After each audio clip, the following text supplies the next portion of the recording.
সকলে মহব্বত করে সাল্লাল্লাহু আলা সাইয়্যিদিনা ওয়া মাওলানা মুহাম্মদ ওয়া আলা আলিহি ওয়া আসহাবিহি ওয়া সাল্লাম। সাল্লাল্লাহু আলা সাইয়্যিদিনা ওয়া মাওলানা মুহাম্মদ ওয়া আলা আলিহি ওয়া আসহাবিহি ওয়া সাল্লাম। উপস্থিত মুসলিয়ানে যারা সর্বপ্রথম মহান রব্বুল আলামিনের দরবারে অসংখ্য অগণিত শুকর আদায় করছি যে মহান রব্বুল আলামিন আমাদেরকে জুমা নামাজ আদায় করার জন্য দুনিয়ার সমস্ত ঝামেলা থেকে মুক্ত করে আল্লাহর ঘর মসজিদে পৌঁছে দিয়েছেন। এই জন্য আমরা সকলে উচ্চরণে জবাব করি শুকরিয়া আদায়াতে কালেমাতুশ শুকর আদায় করে বলে আলহামদুলিল্লাহ। আমি আপনাদের সামনে বিগত সপ্তাহগুলিতে আলোচনা করতেছিলাম যে আল্লাহ রাব্বুল আলামিন তার প্রিয় হাবিব রাসূল করিম সাল্লাল্লাহু আলাইহি ওয়াসাল্লামকে গোটা পৃথিবীর জন্য রহমত বানিয়ে প্রেরণ করেছেন। প্রত্যেকটা জিনিসের জন্য নবী রহমত।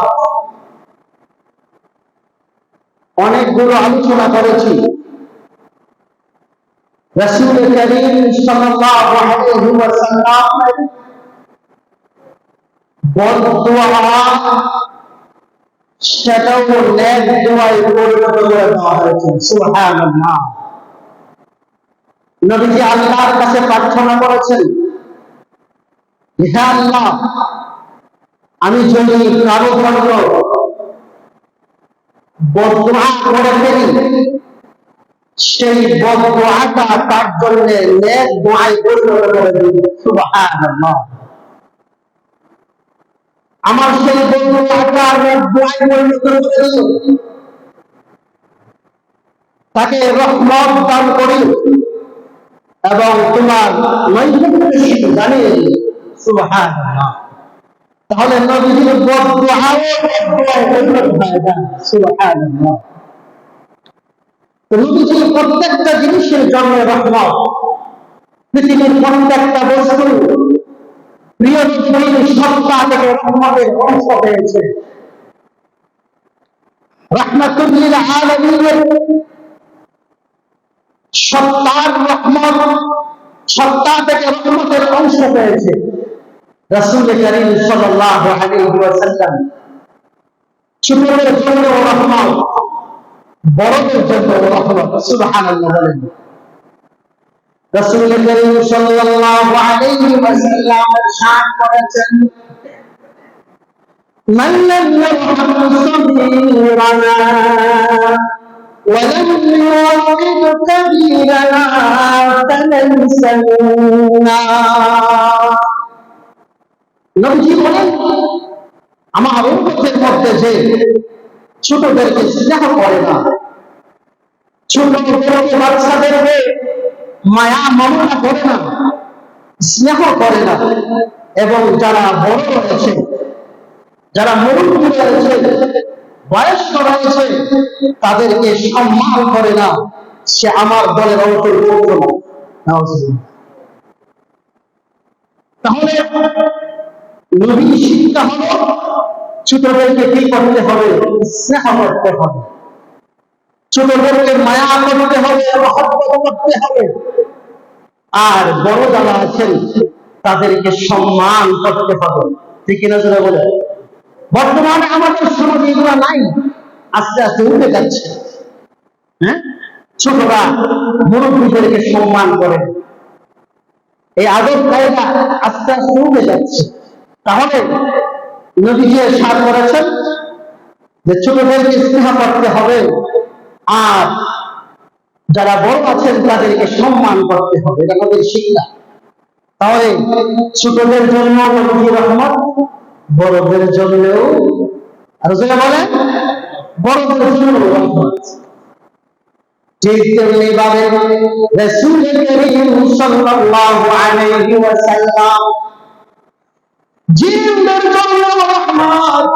নবীজি হাদিসে ইরশাদ করেছেন, তোমরা যখন জনমানবহীন জায়গায় তোমাদের প্রকৃতির প্রয়োজন হবে, প্রকৃতির কাছে সাড়া দেওয়ার প্রয়োজন হবে, অর্থাৎ যেখানে ইস্তেঞ্জা নাই, বাথরুম নাই, প্রস্রাবখানা নাই, এমন জায়গা যে তোমাদের যখন খোলা ময়দানে ইস্তেঞ্জার প্রয়োজন হবে, প্রস্রাব পায়খানার প্রয়োজন হবে, তখন তোমরা যখন প্রস্রাব পায়খানা করার জন্য বসবে, বসার আগে বিসমিল্লাহ পড়ে নিবে।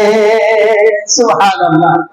তুমি যদি বিসমিল্লাহ পড়ে নাও, বিসমিল্লাহর বরকতে তুমি সেই ইস্তেঞ্জা অবস্থায় বিসমিল্লাহ পড়ার সাথে সাথে তোমার চোখের নিচ দিয়ে আল্লাহর পক্ষ থেকে পর্দার ব্যবস্থা হয়ে যাবে।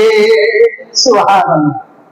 তখন অন্যান্য জাতি যারা আছে, জিন জাতি যারা আছে, পর্দাহীনতার কারণে তাদের কষ্ট হবে না, ফেরেশতাদের কষ্ট হবে না।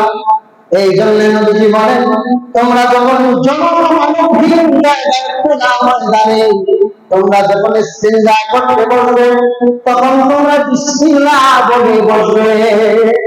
সুবহানাল্লাহ। নবীজি বলেছেন, ইস্তেঞ্জা করার পর তোমরা নাপাকি হাড্ডি জাতীয় জিনিস দিয়ে পরিষ্কার করবে না, কারণ হাড্ডি জাতীয় জিনিস জিনদের খাবার হয়ে থাকে। সুবহানাল্লাহ। নবীজি বলেছেন, তোমরা হাড্ডি জাতীয় জিনিস দিয়ে ইস্তেঞ্জা নাপাকি পরিষ্কার করবে না, ঢিলা কোনো নিবে না, কারণ হাড্ডি জাতীয় জিনিস জিনদের খাবার। কিসের খাবার? আর যদি বলেন জিনদের খাবার। রাসূল করিম সাল্লাল্লাহু আলাইহি ওয়াসাল্লাম মুজাহিদদের জন্য রহমত। যারা আল্লাহর রাস্তায় জিহাদে যায়, আল্লাহর রাস্তায় যুদ্ধ করে, তাদের জন্য নবী রহমত। তারা রাহমাতুল লিল আলামিনের সত্তা থেকে রহমতের অংশ পেয়েছে। রাসূল করিম সাল্লাল্লাহু আলাইহি ওয়াসাল্লাম ইরশাদ করেছেন, কোন মুজাহিদ যখন জিহাদ করার জন্য আল্লাহর রাস্তায় বের হয়ে যায়, তার প্রতিটি কষ্টের বিনিময়ে মহান আল্লাহ নেকি দান করে দেয়। সুবহানাল্লাহ। ذلك بأنهم لا يصيبهم ظمأ ولا نصب ولا مخمصة في سبيل الله ولا يطعون موطئا يغلب الكفار ولا ينالون عدو ليلا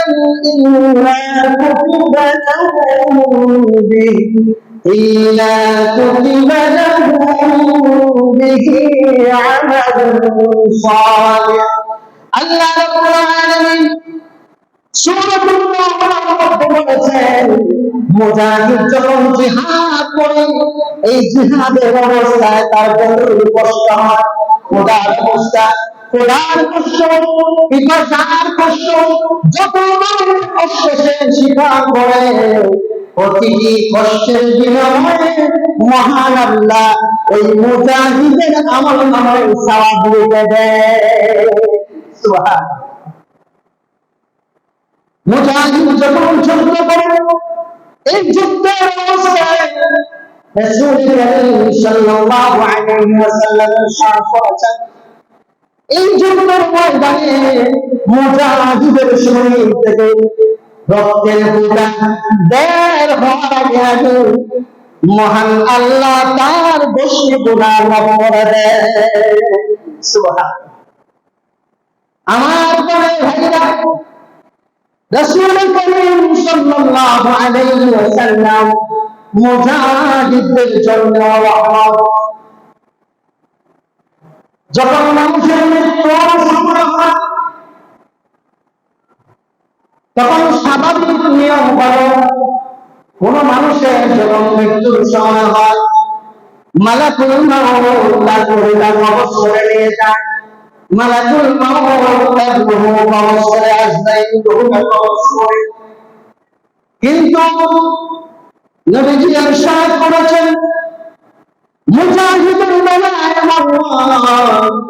যখন মুজাহিদের শহীদ হওয়ার সময় হয়, তার মৃত্যু হয়ে আসে, আল্লাহ বলেন, রে মালাকুল মাউত আমার মুজাহিদের রূহ কবজ করে দাও, কারণ সে আমি আল্লাহর জন্য তার জানটাকে বিলীন করে দিচ্ছি। আমি আল্লাহর জন্য সে নিজেকে বিলীন করে দিচ্ছে, তার প্রাণ বিলীন করে দিচ্ছে আমি আল্লাহর জন্য। এই জন্য তার রূহটা আমি আল্লাহ নিজে তার দেহ থেকে পৃথক করব। সুবহানাল্লাহ। স্বাভাবিক নিয়ম হবে না, আমি নিজে তার রূহটাকে কবজ করব। এইভাবে মুজাহিদের আল্লাহ তো সম্মান দিয়েছে।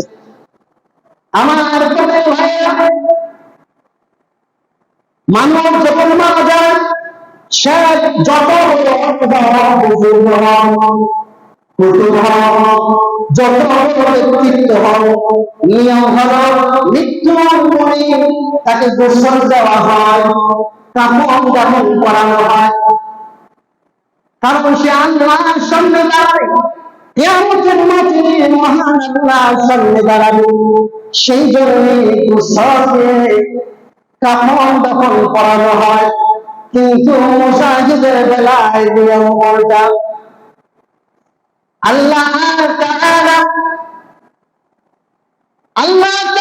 কাছে মুজাহিদের বেলায় উল্টা নিয়ম, অর্থাৎ মুজাহিদের কাফন পরানো হয় না, মুজাহিদকে গোসল দেওয়া হয় না। আমার সেই শহীদের গোসলের প্রয়োজন নাই। আমার শহীদ, আমার মুজাহিদ রক্তের মাধ্যমে গোসল করে ফেলেছে, রক্তের মাধ্যমে তার গোসল হয়ে গেছে। তাকে কাফন পরাতে হবে না, কাফনের প্রয়োজন নাই। কারণ ওই যে কাফন সে পরিহিত অবস্থায় শহীদ হয়েছেন, ওই কাফনের ওই পোশাকের মধ্যে, তার পরনের পোশাকের মধ্যে রক্তের যে চিহ্ন লেগেছে, আল্লাহ তাআলা বলেন ওই শহীদের তার গায়ে পোশাকের রক্ত চিহ্ন আমি আল্লাহর কাছে পড়েছি। সুবহানাল্লাহ। আমার কাছে প্রিয় সেই শহীদের তার পোশাকের, তার জামার রক্ত চিহ্ন। আল্লাহ বলেন আমি চাই শহীদ কিয়ামতের মাঠে ওই রক্ত মাখা জামানে, রক্তের চিহ্নে চিহ্ন যে জামা রয়েছে, রক্তের ফোঁটা এই জামায় লেগেছে, এই জামানে কিয়ামতের ময়দানে আমি আল্লাহর সামনে দাঁড়াবে। সুবহানাল্লাহ। আমার ভাইরা, মুজাহিদের এত সম্মান, এই সম্মানের কথা নবীজি ইরশাদ করেছেন। তাহলে মুজাহিদদের জন্য নবীজি কি আর জোরে বলেন রহমত। মুজাহিদদের জন্য নবীজি রহমত। মুজাহিদদের এত সম্মান, শহীদদের এত সম্মান, আল্লাহ তাআলা সূরাতুল বাকারা 154 নম্বর আয়াতে বলেছেন, ওয়ালা তাকুলু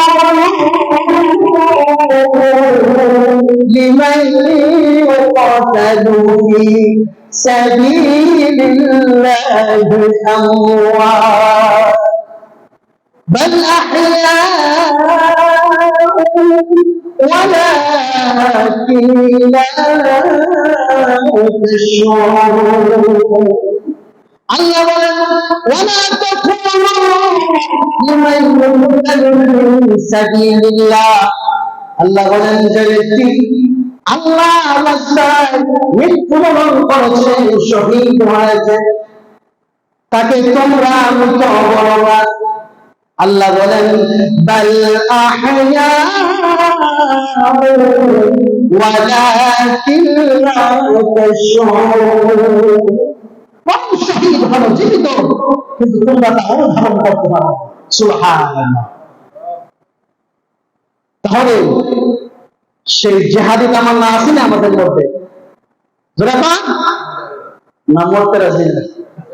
আর জোরে বলেন দিনের জন্য জীবন দিতে কারা কারা রাজি আছে? একটু হাত উঠান। দিনের জন্য আমরা শহীদ হতে রাজি আছি? আর জোরে বলেন ইনশাআল্লাহ। কারণ মুসলমান আল্লাহ রাস্তায় জিহাদ করবে। কার রাস্তায় জিহাদ করবে? আল্লাহ রাস্তায় জিহাদ করবে। পৃথিবীর মধ্যে যুদ্ধ চলতেছে কিনা মুসলমান এবং কাফিরদের মধ্যে, মুসলমানদের সব সময় সেই মনোভাব থাকতে হবে, যখনই জিহাদের ডাক আসবে, যখনই যুদ্ধ খরচ হয়ে যাবে, সব কিছু নিয়ে যুদ্ধের ময়দানে ঝাঁপিয়ে পড়বে। এই মনোভাব থাকতে হবে, জিহাদি প্রেরণা থাকতে হবে। কারণ আমি যদি আল্লাহর রাস্তায় শহীদ হই, তাহলে আমি মৃত না জীবিত? আর মরে অমর, মরে অমর। কিন্তু আজকে কেন মুসলমানদের কেন সেই লাঞ্ছনা, বঞ্চনা, পরাজয় কেন? রাসূল করিম সাল্লাল্লাহু আলাইহি ওয়াসাল্লাম হাদিস শরীফে ইরশাদ করেছেন, তিনটা কারণে আজকে বিশ্বের মুসলমানদের পরাজয়। এত সংখ্যক মুসলমান থাকার পরেও ছোট্ট একটা ইসরায়েল, ছোট্ট একটা ইসরায়েল বিভিন্ন দেশে মুসলমানদের উপর আক্রমণ করে, মুসলমানদের উপর নির্যাতন করে। এত মুসলমান থাকার পরেও কারণ কি? আমাদের এই মুসলমানদের মধ্যে মুসলমানিত্ব পরিপূর্ণভাবে নাই। তো দুই কারণে বলেছেন মুসলমানরা পরাজিত হবে, লাঞ্ছিত হবে। একটা হলো হুব্বুদ দুনিয়া ওয়া কারাহিয়াতুল মাউত। হুব্বুদ দুনিয়া, এক নম্বরে মুসলমানদের মধ্যে যখন দুনিয়ার ভালোবাসা আসবে, লোভ লালসা আসবে, বাড়ির লোভ, গাড়ির লোভ, নারীর লোভ, সম্পদের লোভ যখন ঢুকবে। দুই নম্বর, মুসলমানরা যখন, ইমানদাররা যখন মৃত্যুকে ভয় পাবে, তখন তারা পরাজয় বরণ করবে, তখন তাদের লাঞ্ছনা, বঞ্চনা চলে আসবে, তারা লাঞ্ছিত হবে। আজকে তো এই দুইটার বেশি, ঠিক কিনা জোরে কর? আর জোরে বলেন মুসলমানরা সৌদি আরব, আরব কান্ট্রিতে তারা বিলাসিতা দেখত, বিলাসিতা দেখতো। এই জন্যই আমাদের প্রত্যেকেরই সবসময় অন্তরে কি থাকতে হবে? শহীদি তামান্না রাখতে হবে। এত মর্যাদা আল্লাহ শহীদের দিয়েছে। জিহাদি স্পৃহা, আগ্রহ অন্তরে রাখতে হবে। যখনই ঢাক আসবে তখনই যেতে প্রস্তুত, ঠিক কিনা জোরে গান? আল্লাহ তাআলা সকলকে কবুল করুন। বলতেছিলাম শহীদদের জন্য নবীজি রহমত, মুজাহিদদের জন্য নবীজি রহমত। ঠিক তেমনিভাবে প্রত্যেকটা জিনিসের জন্য নবীজি রহমত। নবীজি প্রতিবেশীদের জন্য রহমত, প্রতিবেশী বুঝেন তো, যারা বাড়ির আশপাশে বসবাস করে তারা কি প্রতিবেশী। এই প্রতিবেশীদের জন্য নবী রহমত, কারণ রাসূল করিম সাল্লাল্লাহু আলাইহি ওয়াসাল্লাম ইরশাদ করেছেন যে জিবরাইল আলাইহিস সালাম প্রতিবেশীদের হক সম্পর্কে আমাকে এত বেশি গুরুত্ব করেছেন, এত বেশি তাকিদ করেছেন, নবীজি বলেন আমার মনে হচ্ছিল সম্ভবত যারা প্রতিবেশী আছে তারা উত্তরাধিকারের মধ্যে সেই মৃত ব্যক্তির রেখে যাওয়া সম্পদের মধ্যে তারা কি হয়ে যাবে, অংশীদার হয়ে যাবে। আমার এমন ভয় হচ্ছিল। এবার চিন্তা করুন প্রতিবেশীদের হক সম্পর্কে নবী কি গুরুত্ব আরোপ করেছেন, কি তাকিদ করেছেন। কিন্তু দুঃখের বিষয় হলো আজকে আমরা প্রতিবেশীদের খবর নেই না, ঠিক কিনা জোরে বলে? আমি পোলাও খাই, কুরমা খাই, ভালো চুরি ভালো পোশাক করি, কিন্তু আমার পাশের ঘর কষ্ট করছে, আমার তাকে সহযোগিতা করার কি আছে, তৌফিক আছে। আল্লাহ আমাকে অর্থ সম্পদ দিয়েছেন, কিন্তু একবার জিজ্ঞাসা করবেন কি খবর তোমার, কিভাবে চলছো, তোমার সবকিছু আছে কিনা, কোনো প্রয়োজন আছে কিনা, জিজ্ঞাসাও করবে। অথচ আল্লাহ তাআলা পবিত্র কোরআনের বিভিন্ন আয়াতে প্রতিবেশীদের হক সম্পর্কে আলোচনা করেছেন, নির্দেশ দিয়েছেন। নবীজি প্রতিবেশীদের জন্য রহমত, তাদের সে হক আল্লাহ নবী নিশ্চিত করেছেন, নবীজির আগমনের মাধ্যমে নিশ্চিত হয়েছে প্রতিবেশীর হক। আমরা যারা আছি আমরা আমাদের প্রতিবেশীদের ইনশাআল্লাহ খোঁজ খবর নেব, রাজা শুনবেন ইনশাআল্লাহ, আমরা আমাদের প্রতিবেশীদের খোঁজ খবর নেব। এইভাবে রাসূল করিম সাল্লাল্লাহু আলাইহি ওয়াসাল্লাম প্রতিবেশীদের জন্য রহমত। ঠিক তেমনিভাবে রাসূল করিম সাল্লাল্লাহু আলাইহি ওয়াসাল্লাম ইয়েতীমদের জন্য রহমত। নবীজি বলেছেন, হাদিস শরীফে ঘোষণা দিয়েছেন, ইরশাদ করেছেন, যেই ব্যক্তি এতিমের লালন পালন করবে, এতিমের দেখাশোনা করবে, নবীজি বলেন আনা ওয়া কাফিলুল ইয়াতীম হাকাযা। নবীজি ঘোষণা দিয়েছেন এতিমের জিম্মাদার, এতিমের দেখাশোনা যে ব্যক্তি করবে, এতিমকে লালন পালন করবে, ওই ব্যক্তি আমি জান্নাতে একসাথে থাকবো। সুবহানাল্লাহ। দুই আঙ্গুল যেমন কাছাকাছি, এইভাবে আল্লাহর কাছে আমরা একসাথে অবস্থান করবো, সুবহানাল্লাহ, বসবাস করবো। কিন্তু আজকে এতিমের হক বেশিরভাগই কষ্ট করা হয়, ঠিক কিনা জোরে আর জোরে বলেন, এতিমের হক নষ্ট করা হয়। সাবধান, কোরআনে আল্লাহ বলেছেন এতিমের হক যদি আমার পেটে ঢোকায় আগুন ঢোকাবো, কি ঢোকাবো, আগুন ঢোকাবো, মারাত্মক।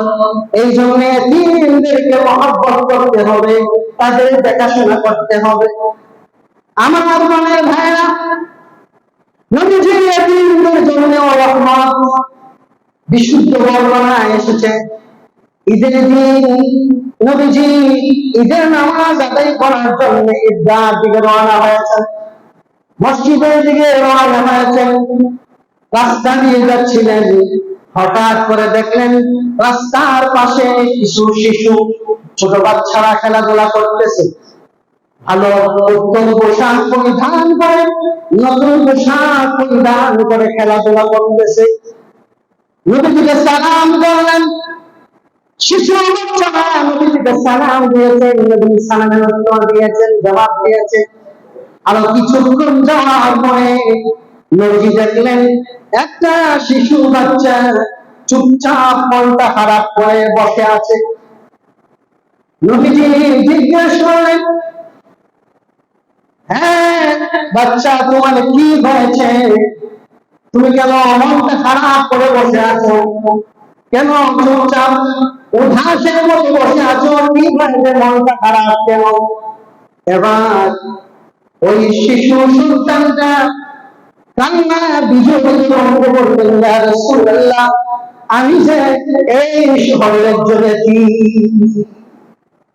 ইয়া রাসূলুল্লাহ, আজকে ঈদের দিন কে আমাকে সেই নতুন পোশাক কিনে দিবে? আমার বাবা যে নাই, আমার বাবা দুনিয়া থেকে বিদায় নিয়েছেন। আমার বাবা থাকলে তো আমাকে নতুন পোশাক কিনে দিতে, নতুন জামা কিনে দিতে। আমার বাবা তো দুনিয়াতে নাই, নতুন জামা কিনে দেওয়ার মতো মানুষ আমার নাই। ইয়া রাসূলুল্লাহ, যেই মা আমাকে নতুন জামা পরাইয়া দিতেন, সেই মাও আমার দুনিয়াতে নাই। ইয়া রাসূলুল্লাহ, আমি তো এতিম, আমার মাও নাই, বাবাও নাই, কে আমাকে নতুন জামা এনে দিবে? সেই জন্য মনটা খারাপ করে বসা আছে। নবীজি সেই এতিম শিশুর হাত ধরে আবার বাড়িতে প্রত্যাবর্তন করলেন। বাড়িতে গিয়ে আম্মা জান আয়েশা রাদিয়াল্লাহু তাআলা আনহাকে ডাকলেন, ইয়া হুমায়রা। নবীজি আম্মা জানকে আদর করে হুমায়রা বলে ডাকলেন। আম্মা জান আয়েশা রাদিয়াল্লাহু তাআলা আনহা বললেন, ইয়া রাসূলুল্লাহ, আমি উপস্থিত আছি, কি বলো? নবীজি বললেন, হে আয়েশা, ওই শিশু সন্তানটাকে সুন্দর করে গোসল করিয়ে দাও। আম্মা জান আয়েশা খুব সুন্দর করে সেই শিশু সন্তানটাকে গোসল করালো। গোসল করানোর পরে প্রিয় নবীজি রাহমাতুল লিল আলামিন নিজের হাতে তার সেই এতিম সন্তানের মাথায় তেল দিয়ে চুলগুলো চিরুনি দিয়ে আসিয়ে দিলেন। নবীজি নিজে সুন্দর করে পরিপাটি করে দিলেন। এবার নবীজির চাদর মোবারক, চাদরটাকে বললেন, আয়েশা, সেই চাদরটাকে দুভাগ করে ফেলো। দুই টুকরা করে একটি টুকরা সেই এতিম সন্তানের গায়ে রঙিন মতো ছড়াইয়া দিলেন, বেঁধে দিলেন। আরেকটা টুকরা নবীজি গায়ে দিলেন। এবার ঈদগাহ দিকে রওনা হয়ে যাবে, মসজিদের দিকে রওনা হয়ে যাবে। নবীজি বসে গেলেন, বসে বললেন, না, আজকে তুমি হেঁটে হেঁটে ঈদগাহ ময়দানে যাবে না। রাহমাতুল লিল আলামিন, আজকে তুমি হেঁটে হেঁটে ঈদগাহ ময়দানে যাবে না। নবীজি রাহমাতুল লিল আলামিন, সাইয়্যিদুল মুরসালিন, খাতামুন নবিয়্যিন, সৃষ্টি জগতের উপরে সর্দার করে তার মর্যাদা। নবীজি বসে বললেন, হ্যাঁ সন্তান, এতিম সন্তান, তুমি আমার কাঁধে উঠে বসো। সুবহানাল্লাহ। এই এতিম সন্তান নবীজির কাঁধে উঠলেন। নবীজি কাঁধে করে ঈদগাহ দিকে, মসজিদের দিকে রওনা করলেন। এবার ওই শিশু বাচ্চারা নবীজিকে সালাম করেছিলেন। তারা বললেন, হাই রে, আজকে যদি আমরা এতিম হতাম, আমাদের ভাগ্য কত ভালো হতো, আমরা নবীজি রাহমাতুল লিল আলামিনের কাঁধে চড়ে ঈদগাহ যাইতে পারতাম। এবার নবীজি সেই সন্তানকে নিজের কাঁধে বহন করে ঈদগাহর ময়দানে গেলেন। গিয়ে নবীজি মিম্বরে বসে যাবেন। নবীজি মিম্বরে বসার জন্য যাচ্ছেন, সেই শিশু এতিম সন্তানটা নিচে বসার জন্য, সে নিচে বসতে চাচ্ছেন। নবীজি কান দিয়ে বললেন, না, আজকে তুমি নিচে বসবে না। সুবহানাল্লাহ। নবীজি নিজে মিম্বরে এতিম সেই সন্তানকে বললেন, বাবা, তুমি আমার সাথে বসবে। মিম্বরে বসে নবীজি এই এতিম সন্তানের মাথায় হাত রাখলেন। হাত রেখে বললেন, যেই ব্যক্তি এতিমের দেখাশোনা করবে, এতিমের জিম্মাদার হবে, এতিমকে লালন পালন করবে, নবীজি বললেন, এতিমকে মহব্বত করে, স্নেহ করে তার মাথায় হাত বুলিয়ে দিবেন। নবীজি বললেন, এই হাতের নিচে যতগুলো চুল থাকবে, যতগুলো চুল করবে, আল্লাহ তাআলা ওই ইতিমের জিম্মাদারের ইতিমের লালন পালন করেন ইতিমকে মহব্বতকারীর আমলনামায় প্রতিটি সুরের বিনিময়ে লিখে দিবে। ইতিমকে আমরা মহব্বত করব, ইতিমকে ভালোবাসবো। রাসূল করিম সাল্লাল্লাহু আলাইহি ওয়াসাল্লাম ইতিমের জন্য রহমত, ঠিক তেমনি ভাবে রাসূল করিম সাল্লাল্লাহু আলাইহি ওয়াসাল্লাম গরীব দুঃখী নিঃস্ব অসহায়দের জন্য রহমত। কারণ আল্লাহ তাআলা পবিত্র কোরআনে বলেছেন ওয়াফি আমওয়ালিহিম হাক্কুন লিস-সাইলি ওয়াল মাহরুম। আল্লাহ বলেছেন যে ধনীদের সম্পদে গরিবের অংশ রয়েছে। সুবহানাল্লাহ। ধনীদের সম্পদের মধ্যে গরিব নিঃস্ব অসহায় যারা তাদের কি রয়েছে? অংশ রয়েছে। তাহলে সেই নিঃস্ব গরিবদের জন্য নবীজি রহমত। এইভাবে প্রত্যেকটা জিনিসের জন্য নবীজি হলেন রহমত। সুবহানাল্লাহ। তিনি হলেন রাহমাতুল লিল আলামিন। আমার বালের ভাইরা, এই জন্য আমরা আমাদের জীবনে প্রত্যেকটা ক্ষেত্রে সেই নবীজি আদর্শগুলা আমরা বাস্তবায়ন করি। আমরা সেই নবীজি আদর্শকে নিজেদের জীবনে বাস্তবায়ন করব। আজকে এই আদর্শগুলি যেগুলো বললাম, আলোচনা করলাম, সেই আদর্শগুলি আমাদের মধ্যে কি নাই? আজকে আমরা খবর নেই না, এগুলোর খবর আমরা রাখি না। এই জন্য আল্লাহ পাক আমাদের সকলকে আমরা যেন সেই নবীজির আদর্শে জীবনকে গঠন করতে পারি, সেই তৌফিক দান করুন। সকলে বলেন আমিন। ওয়া আখিরু দাওয়ানা আলহামদুলিল্লাহি রাব্বিল আলামিন।